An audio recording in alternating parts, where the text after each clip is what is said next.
Cheque return થાય તો તમે શું કરી શકો? કંઈ જ નહીં કરી શકો. અને ખેડૂત લોકોને ચેક આપે એટલે આમ ચેક જોઈને ખુશ થઈ જાય. તમે દસ્તાવેજ રજીસ્ટર કરો, માલિકી પતી ગઈ. હવે ચેક રિટર્ન થાય તો તમે શું કરી શકો? કંઈ જ નહીં કરી શકો.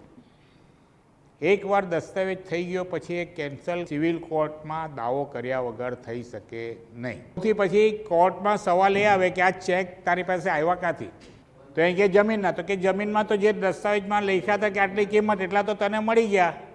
તો આ તો કોઈ લોનના પૈસા હશે, નથી આપી લોન, તો લોન પાસ કરાવવાની ચેક. 138 ક્યારે થાય કે તમે કોઈને પૈસા આપ્યા હોય, કંઈ માલ આપ્યો હોય, એની અગેન્સ્ટમાં તમને ચેક આપે તો 138 થાય.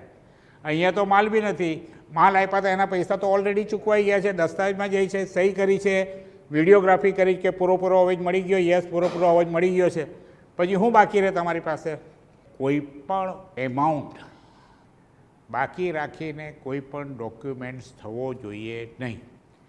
એની પાસે પૈસા ન હોય તો એને કહેવાનું કે તારી પાસે પૈસાની સગવડતા થાય ત્યારે આવજે, પછી જ હું સબ રજિસ્ટરની ઓફિસમાં આવીને સહી કરીશ.